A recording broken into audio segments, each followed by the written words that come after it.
तर हाय नमस्कार मंडळी, स्वागत आहे तुमचं माझ्या एका नवीन व्हिडिओमध्ये। तर आत्ता रात्रीचे 10-10:30 वाजलेले माझ्या अंदाजे। तर उद्या आहे दीदीच्या मावशीचं लग्न आणि माझ्या बहिणीचं लग्न, माझ्या चुलत बहिणीचं लग्न आहे। तर स्पेशल दीदीने काय काय तयारी करून ठेवलेली लग्नासाठी हे दाखवते मी तुम्हाला। आता सध्या तर ती इथे नाही, 10:30 वाजल्यात। शेजारी तिच्या बहिणीकडं मेहंदी काढायला गेलेली आहे। तिला पण सुंदर मेहंदी काढता येते। एका हातावर तिने काढली आणि दुसऱ्या हातावर तिच्याकडं काढायला गेली मेहंदी, आणि माझ्या हातावर आहे ना अशी काढली मेहंदी तिने काढली। तिला आता तिची मेहंदी मी उद्या दाखवेन तुम्हाला नंतर व्हिडिओमध्ये। तर हे का अशी काढली, मला म्हणली तू गप बसत नाही, म्हणली लय हात हलवी ती, त्याच्यामुळं अशी आली।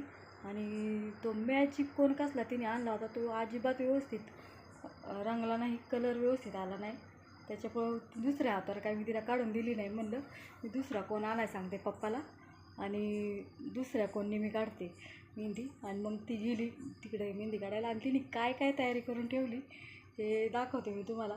आता विशेष म्हणजे मुलींना ना ड्रेस घागरा वगैरे घालायची खूप हवस असते, आणि हिलासुद्धा 3-3 हजाराचे 2-3 घागरे आहेत।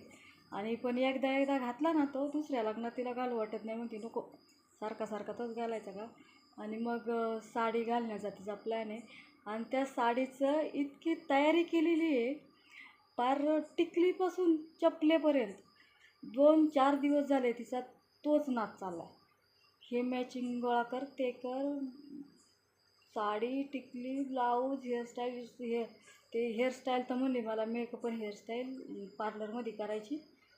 तर म्हणलं चला तुम्ही हाय तुझा नाद तर कर, म्हणून असं तिला मी सांगितलं।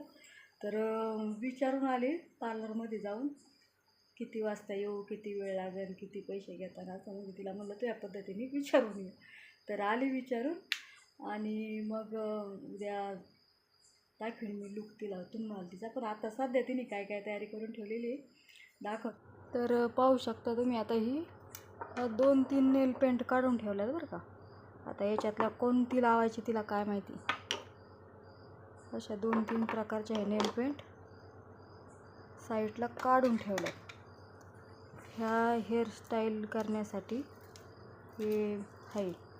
हे काढून ठेवलेलं आहे तिने सगळं साहित्य। आता भरपूर मुलींकडं मेकअपचं साहित्य असतं, मग त्यातून काय काय हे करायचं आहे ते तिने बाजूला काढून ठेवलेलं आहे। आता तिला उद्या पार्लरमध्ये जायचं ना मेकअप करायला, मग हे साहित्य घेऊन जायचं आहे। तर याच्यामध्ये आता हे सगळं यात्रेतून शॉपिंग केलेली। आता मी सांगितलं ना तुम्हाला 2-3 दिवसापासून तिचं चाललेलं आहे एक साडीवर मॅचिंग हे करायचं। हे कानातल्याचं आणलेलं आहे तिने, हे हा पिना, अंगठी, फार लहान सहान सगळ्या गोष्टी, हे गळ्यातल्याचा सेट आहे हा घालायचा आहे तिला साडीवर उद्या। हा पण पाठीमागं घेतलेला आहे, त्या साडीवर मॅचिंग बांगड्या हे व्यवस्थित सगळं करून ठेवलेले तिने अरेंजमेंट करून। आज आहे ना, आज दिवसभर पण तिचं हेच काम चाललं आहे, दिवसभर काय करायचं आहे आपल्याला उद्या साडीवर काय काय सामान लागतं आहे सगळं हे गोळा करून ठेवायचं काम तिचं सकाळ धरून चाललेलं आहे, भरून ठेवायचं आणि घ्यायचं। तर 2-3 दिवसापासून चाललेलं आहे यात्रेपासून। याच्यात तिचं नाही आहे, याच्यात माझं साहित्य आहे, हे पण काढून ठेवलं आहे बाजूला, आणि त्याच्यात सगळं माझंच आहे। त्याच्यामुळे हे काय दाखवलं नाही मी तुम्हाला। त्याच्यात हे माझ्या साडी पिना हे जे मला घालायचे ते मला पण विचारित होते तुला काय काय घालणार आहे, ते तुझं याच्यात घालून ठेवते। आणि याच्यात हे फाउंडेशन वगैरे असं तिचं, आणि अजून याच्यात काय काय बदल होते काय माहिती।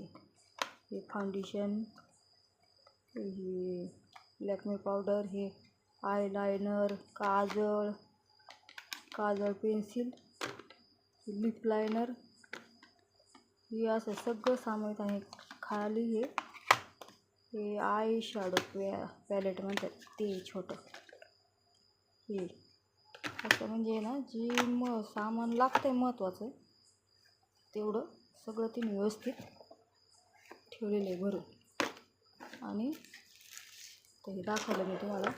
आणि याच्यामध्ये आहे साडी. आता तिची ही आमच्या तनूची साडी आहे. माझ्या साड्या तर घालून कंटाळा आला तिला, म्हणली नको आता तुझी साडी नाही आवडत मला, दुसरी साडी घालायची.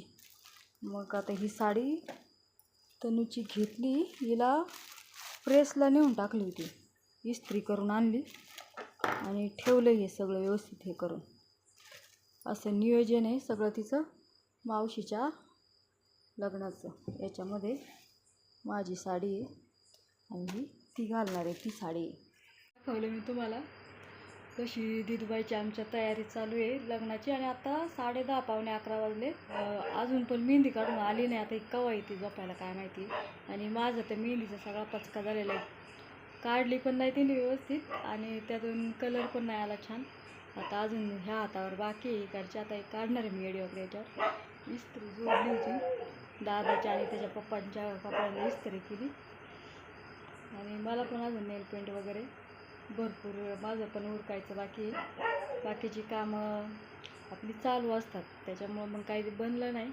तिकडं पण जायचं होतं कवठ्याला, तिकडं पण आज गाणं बांगड्याचा कार्यक्रम होता, बोलवलं पण होतं.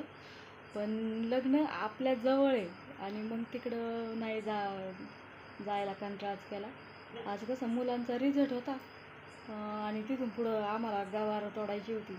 आता तरकारीचं काम असतं की ती वेळेतच केलं जातं आणि मंगल कार्याचं आपल्याला जवळ इथून जायला, त्याच्यामुळं मग तिकडं जायला कंटाळाच केला.